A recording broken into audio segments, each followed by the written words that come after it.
स्वागत है आप सभी का आपके अपने डिजिटल प्लेटफॉर्म पवन सर की क्लास में। और आज के इस क्लास में हम लोग जानेंगे TARL के बारे में।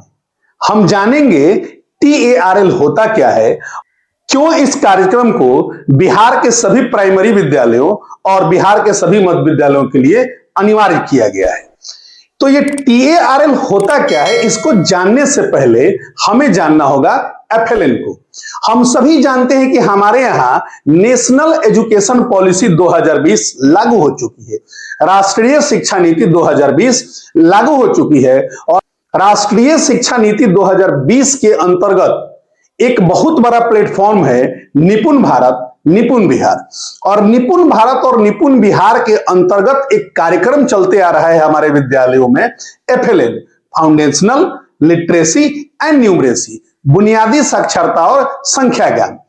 जब हमारे यहां हमारे बिहार में या देश में नेशनल एजुकेशन पॉलिसी 2020 लागू हुई, उस समय यह देखा गया कि हमारे विद्यालयों में पढ़ने वाले ऊंचे क्लास के जो बच्चे हैं उनमें बुनियादी साक्षरता और संख्या ज्ञान का बहुत अभाव है। इस बात को व्यापक स्तर पर देखते हुए शिक्षा विभाग के द्वारा एक कार्यक्रम लॉन्च किया गया निपुण भारत के अंतर्गत, निपुण बिहार के अंतर्गत, जिसे हम लोग FLN कहते हैं। और इस FLN के अंतर्गत सेट किया गया कि बिहार के सभी विद्यालयों में कक्षा 1 से लेकर कक्षा 3 तक सभी पढ़ने वाले बच्चों के अंदर अगले 2026-27 तक लक्ष्य निर्धारित किया गया कि उन सभी में बुनियादी साक्षरता और संख्या ज्ञान के कौशलों को भरने का प्रयास किया जाएगा। इसके लिए व्यापक स्तर पर पूरे राज्य में, पूरे देश में प्रशिक्षण कराए गए, TLM के द्वारा पढ़ाई किया गया और बहुत सारे एक्टिविटी आप सभी के विद्यालयों में हो रहे होंगे या हुए होंगे।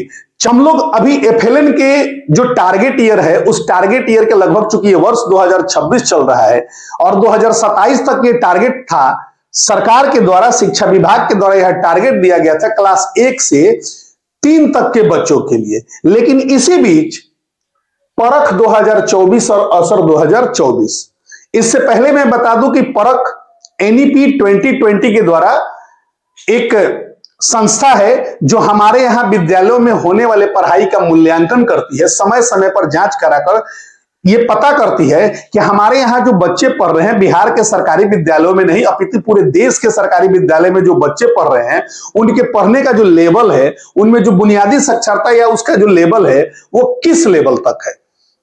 इस पे एक अलग से हम कभी वीडियो करेंगे, उस पे हम लोग विस्तार से बात करेंगे। और जिस तरह परख जो है वो एक हमारे देश के शिक्षा विभाग का एक संस्था है जिसे हम लोग नेशनल अचीवमेंट सर्वे के नाम से जानते हैं, NAS की ये इकाई होती है। उसी तरह असर जो है हमारे यहाँ एक स्वयंसेवी संस्था काम करती है, प्रथम। तो प्रथम के द्वारा एक जो सर्वे कराया जाता है वो होता है असर। तो परख और असर के सर्वे जब 2024 के प्रकाशित हुए, इसके आंकड़े जब प्रकाशित हुए, तो कुछ आश्चर्यजनक रिपोर्ट सामने आए। वो रिपोर्ट कुछ इस प्रकार थे कि ऐसा देखा गया कि जो बच्चे बिहार के विद्यालयों में पढ़ने वाले बच्चे, जो प्राइमरी लेवल के बच्चे होते हैं, जब वे अपर प्राइमरी लेवल में जाते हैं तो उनमें बुनियादी साक्षरता और संख्या ज्ञान का अभाव होने लगता है।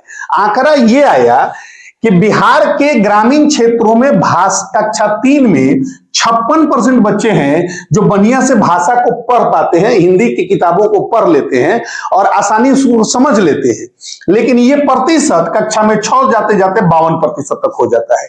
यानी कक्षा 3 में 56% बच्चे भाषा के कौशल को जानते हैं, लेकिन कक्षा 6 में जाते जाते ये प्रतिशत घटकर हो जाता है 52%।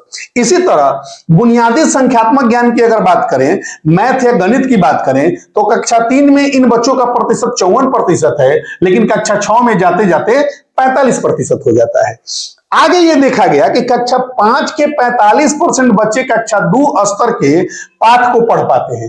कक्षा 5 में मात्र 45% ऐसे बच्चे होते हैं जो कक्षा 2 के किसी पाठ को पढ़ पाते हैं। इसी तरह कक्षा 5 के 32.5 बच्चे जो होते हैं, ये 32.5% बच्चे जो होते हैं, वो 3 अंकों की संख्या में 1 अंक की संख्या से भाग देते हैं। इस प्रकार ये पता चलता है जब, तो यहां एक बड़ी समस्या होती है कि जब बच्चों का क्लास तो बढ़ रहा है, लेकिन उनमें बुनियादी साक्षरता और संख्यात्मक ज्ञान का क्या है, अभाव दिख रहा है।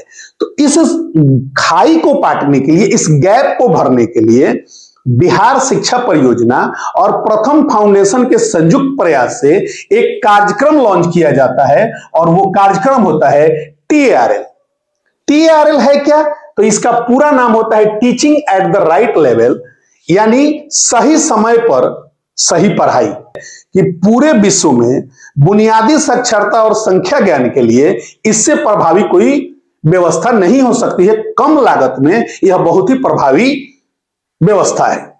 अब ये जानते हैं कि ये TARL किस प्रकार काम करता है। तो TARL एक शिक्षण पद्धति है, और इस शिक्षण पद्धति के 4 स्टेप्स होते हैं। पहला स्टेप होता है दक्षता जांच। इस फेज में विद्यालय के सभी बच्चों का दक्षता जांच किया जाता है। दक्षता जांच करने के बाद जो दूसरा स्टेप होता है उनका समूहीकरण होता है। एक एक बच्चे का इंडिविजुअली दक्षता जांच किया जाएगा। दक्षता जांच करने के लिए टूल्स होंगे, आगे इसकी हम लोग चर्चा करेंगे। दक्षता जांच किया जाएगा, दक्षता के आधार पर उनका समूहीकरण किया जाएगा। समूहीकरण के बाद उनका शिक्षण होगा, और शिक्षण के बाद उनका क्या होगा, पुनः मूल्यांकन होगा, और इसके बाद उस बच्चा को एक लेवल से दूसरे लेवल में प्रमोट किया जाएगा। यही कार्यक्रम अभी बिहार के समस्त जिलों में, सभी जिलों में प्रभावी तरीके से बिहार शिक्षा परियोजना और प्रथम फाउंडेशन के संयुक्त प्रयास से लागू किया जा रहा है। तो अब तक आपने यह समझ लिया होगा कि TARL क्या होता है। आप मेरे हाथ में ये कुछ टूल्स देख रहे होंगे, ये टूल्स आप देख रहे होंगे। इस टूल्स में ये देखिए, ये बिहार शिक्षा परियोजना और प्रथम फाउंडेशन के संयुक्त प्रयास से टूल्स विकसित किया गया है। किसके लिए? दक्षता जांच के लिए। आप ये देख रहे हैं कि ये पढ़ने के जांच के लिए भाषा का टूल्स है, एक की ये टूल संख्या 1 है, और इसको अगर हम इधर कर दें तो ये टूल संख्या 2 है। मैं बता दूं, यहां पे यह बात स्पष्ट करना है कि यह निश्चित किया गया जब इस तरह की समस्याएं आनी शुरू हो गई, इस तरह के रिपोर्ट आने शुरू हो गए, तो बिहार शिक्षा परियोजना ने FLN के दायरा को बढ़ाकर यह किया कि शैक्षणिक वर्ष 2026-27 में जो FLN होगा वो क्लास 4 से क्लास 8 तक के लिए होगा।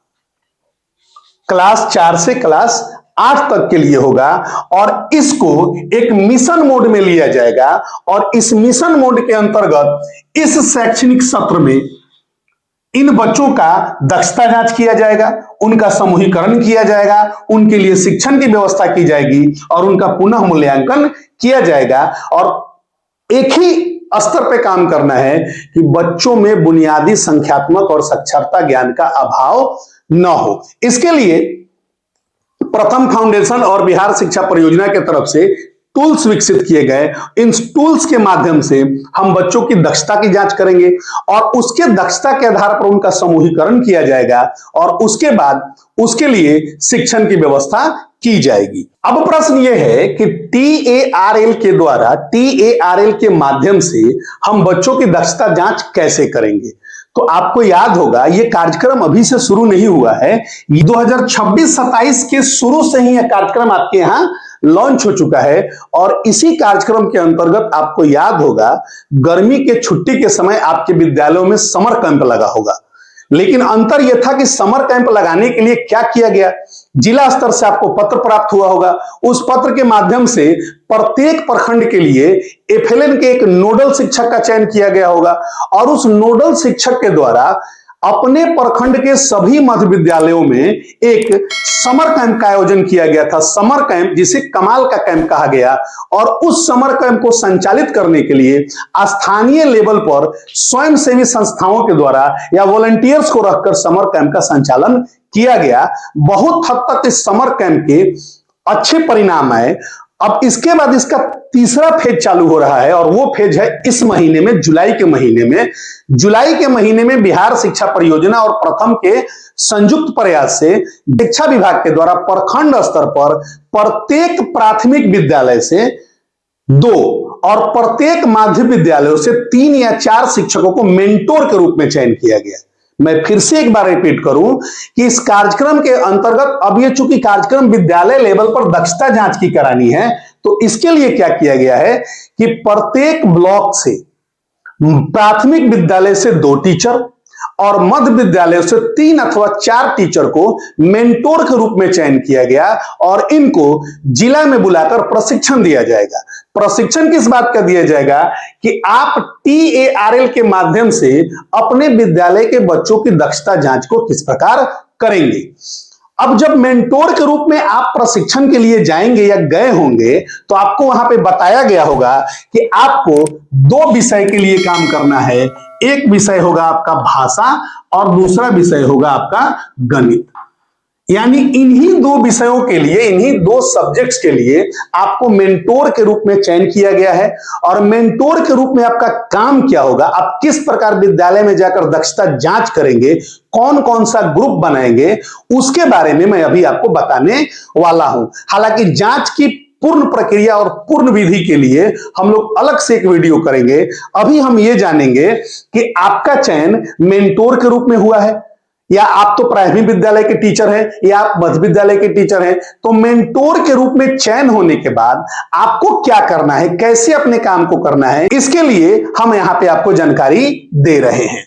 आपको अपने विद्यालय के 4ठी कक्षा से लेकर 8वीं क्लास तक के बच्चों को ध्यान ये रखना है कि यदि आप प्राथमिक विद्यालय के शिक्षक हैं तो प्राथमिक विद्यालय से सिर्फ 2 कक्षाएं, 4थी और 5वीं, और यदि आप मध्य विद्यालय के शिक्षक हैं तो वहां से 4थी, 5वीं, 6ठी, 7वीं और 8वीं इन कक्षाओं के प्रत्येक बच्चे का व्यक्तिगत रूप से टेस्ट लेकर, जो आपको टेस्ट टूल्स जिला के द्वारा या प्रशिक्षण में प्रोवाइड किया जाएगा, जो कि ये टेस्ट टूल है मेरे पास, यही टेस्ट टूल आपको मिलेगा। इस टेस्ट टूल के माध्यम से आप अपने विद्यालय के संबंधित कक्षा के बच्चों की जांच करेंगे और जांच करने के बाद, उनकी दक्षताओं को जांच करने के बाद, उनकी दक्षता के आधार पर उनको भाषा में इन 5 वर्गों में बांटेंगे: प्रारंभिक स्तर, अक्षर स्तर, शब्द स्तर, अनुच्छेद स्तर और कहानी स्तर। इसी तरह इस TARL कार्यक्रम के अंतर्गत जब हम दिए हुए टूल्स के माध्यम से बच्चों की दक्षता जांच करके उनका समूहीकरण करेंगे, तो यह 2 लेवल पर होगा, एक भाषा के स्तर पर और एक गणित के स्तर पर।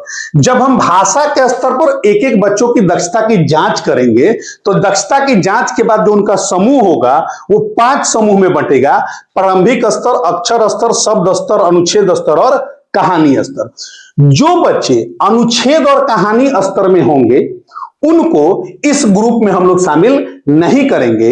हमारे पूरे कार्यक्रम का उद्देश्य है भाषा के लिए कि आपके विद्यालय के 4थी से लेकर 8वीं तक, 4थी से लेकर 5वीं तक या 4थी से लेकर 8वीं तक के जो बच्चे हैं, तो जो बच्चे इस लेवल में होंगे, प्रारंभिक स्तर, अक्षर स्तर और शब्द स्तर, इन बच्चों को शिक्षण क्रिया के बाद अनुच्छेद और कहानी वाले स्तर में पहुंचाना इस TARL कार्यक्रम का पहला लक्ष्य है। और इसी लक्ष्य पर हम लोग इस शैक्षणिक सत्र में कार्य करेंगे या कर रहे हैं।